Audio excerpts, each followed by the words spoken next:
Hey everyone, Pugs here with two new reviews for y'all. Today I'm covering SpongeBob's Place and Plankton Gets the Boot. What a coincidence! These are both episodes that remind me a lot of at least one other episode. Although only one of them really manages to fully separate itself from that other episode, or episodes, in my mind. The question is, which of these episodes achieves that? I guess you'll just have to wait and see. As always, thank you to everyone who's checking out today's video, and now let's just get right into it. As I mentioned in the introduction, SpongeBob's Place reminds me of another episode in this show. Actually, it reminds me of more than one, because SpongeBob's Place feels like a combination of 4 to 5 different episodes to me. I see elements of Patty hype, of the original Fry Cook, of Bummer Vacation, of the Krusty Sponge, and especially of Band in Bikini Bottom in this one. And having an episode be a combination like this is nothing new. I mean, y'all know that some of the most common words to be found in my reviews are, "This episode reminds me of XYZ." But I guess I start this review by pointing this out, not just because of how it has this in somewhat common with its sister episode, but also to emphasize yet again that even though episodes can contain very similar elements, that doesn't make them rip-offs or anything coming close. And also it's just neat. SpongeBob's Place begins with the Krusty Krab's customers enjoying Krabby Patties in a variety of visually interesting ways. You know, this reminds me, someone on Twitter pointed out the other day how they miss when the Krusty Krab used to be portrayed as a struggling small business. I think I talked about this once, how the Krusty Krab would oscillate between struggling to find customers and being a booming business, and, you know, that person is right. The Krusty Krab is usually portrayed as much more popular these days. I wonder if that's because at this point, after 27 years of the show, the restaurant is so ubiquitous that to imagine it struggling just feels forced, specifically struggling for name recognition and attention in general. We see the tides turn on the Krusty Krab's popularity somewhat often, where people go from loving it to hating it, but we rarely, or maybe never, get that same sort of emptiness we used to get in episodes like Patty Hype or Culture Shock. Maybe that is also because of the way the show moved away from the slowness of season 1. I don't know. It's interesting to think about, though.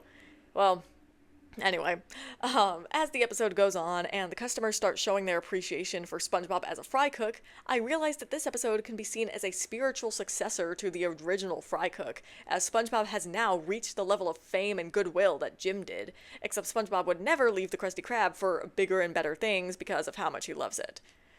And speaking of similarities to other episodes, the plot of this episode is interesting to me because it's basically the inverse of the Krusty Sponge. In that episode, Mr. Krabs sees the success of SpongeBob and decides to capitalize on it. In this one, Mr. Krabs sees its success as a threat. And I like how both options are in character for him. The beauty of character simplicity. Anyway, Mr. Krabs manages to get SpongeBob out of the restaurant so that he can prove that he doesn't need SpongeBob. And you don't even need to see the rest of the episode to predict that this will fail completely. Whenever an episode makes a point of Mr. Krabs saying he can cook patties, you can bet your ass that he'll burn them, trash them, and or do just about everything under the sun to make them inedible. Because we've seen Mr. Krabs cook just fine before, but this show is never consistent, and I love it for that. It makes a wider variety of stories available to tell. And then when Mr. Krabs dresses up like SpongeBob, I have to laugh. And I love how Mr. Krabs doesn't even carry on the charade for very long, leading for him to get his just desserts quite quickly. Squidward in this part is hilarious too. Honestly, Squidward is just really good in this episode. His little I Hate People song at the end is pretty fun and enjoyable. As for SpongeBob, I feel like this is the first episode where I really started hearing about the propensity of newer episodes to reference old episodes, and when you see that first shot in SpongeBob's house, it's easy to see why. I feel bad for people who don't like these references because sucks to suck, I'm having fun. I love all the little Easter eggs here. These details are wonderful. Moving on, this part of the episode reminds me a lot of Bummer Vacation, except SpongeBob is far more well-adjusted here than he was in that episode. SpongeBob has fun cooking patties for his empty house, so he sets them in the window, which ends up attracting a bunch of customers, and once we cut back to him after Mr. Krabs' poor attempt at showing SpongeBob up, we can see that he's having a much better time than his boss. Not Squidward, though, whose yard is overrun with customers. And Squidward, narc that he is, calls the health department on SpongeBob, phooey on him. While this episode doesn't particularly spend its time on SpongeBob and Mr. Krabs' relationship, I think the little scene we do get between the two is cute. Even though Mr. Krabs is absolutely right that SpongeBob doesn't need him, SpongeBob doesn't think the same, and I think it's wholesome. And the very ending of the episode is so cute too. Like, SpongeBob's reaction to the very, very small credit towards his name is adorable. Like, it just makes me smile the way he jumps to give Mr. Krabs a hug. SpongeBob's Place was just a great, solid episode. Nothing else to it. It wasn't the best thing ever, but I also have nothing bad to say about it either. And I had a really good time watching it. I mean, it made me think a lot, so there's that, but also it was simply enjoyable. And so this episode works best in my amazing tier, where it comes in with a score of 9 out of 10. So, if the previous episode was the one that managed to stand out amongst all the episodes it was similar to, then this episode, Plankton Gets the Boot, must be, well, yeah. See, whenever I think of Plankton Gets the Boot, my mind immediately conjures up Single Cell Anniversary. And the rare times that doesn't happen, I think of Krabby Road instead. I just can't seem to remember this episode too well, no matter what I do.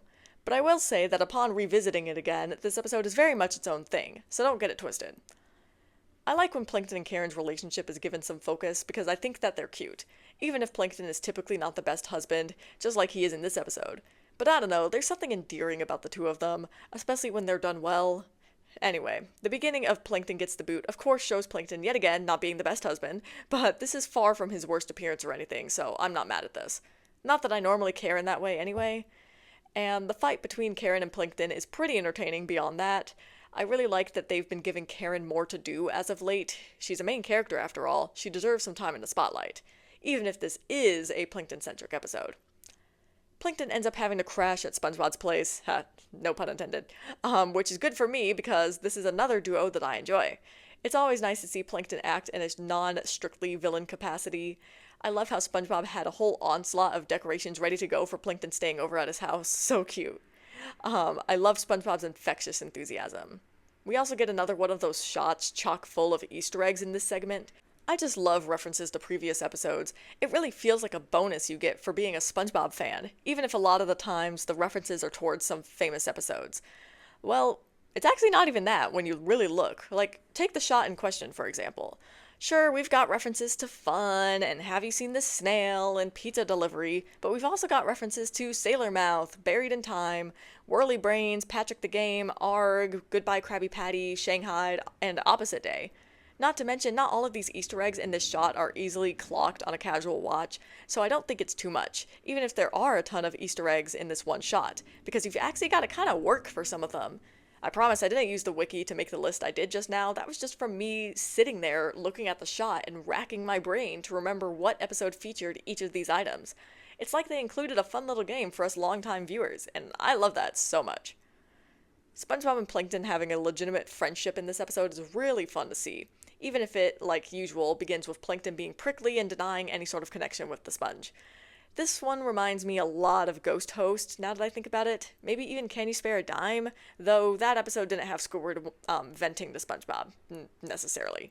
Anyway, Plankton's being overly aggressive is pretty funny. I love the part where he got all defensive about it, just a tiny ball of anger.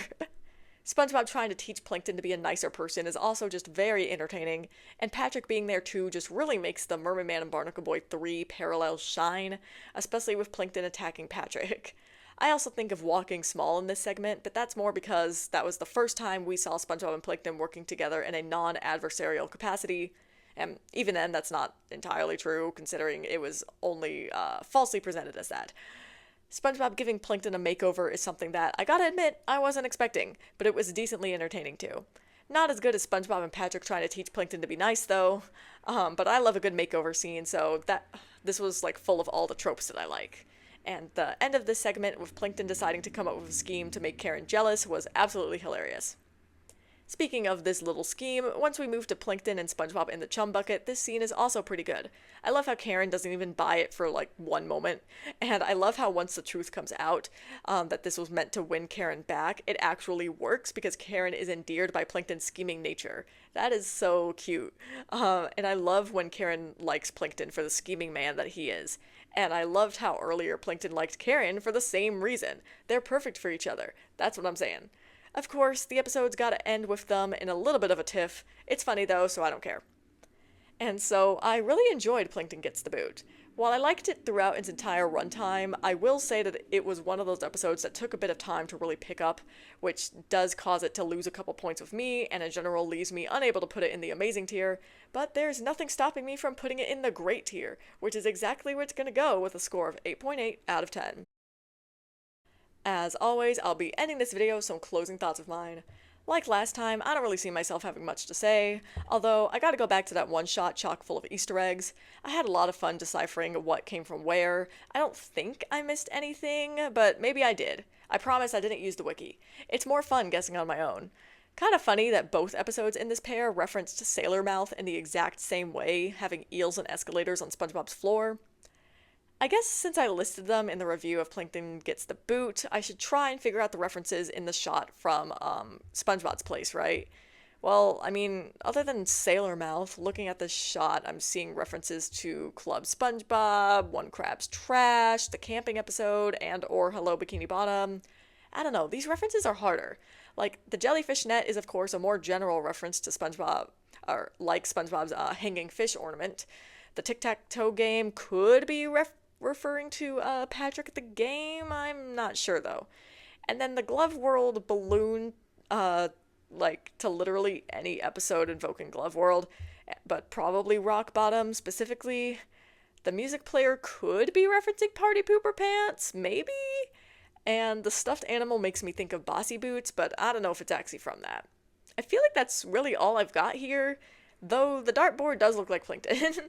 Not sure if the pile of candy is referencing anything, but if it is, it's not coming to me. See, it's a fun activity to do that. And it's also this video's ending activity because I'm going to close things out here, and I'll see y'all in the next review.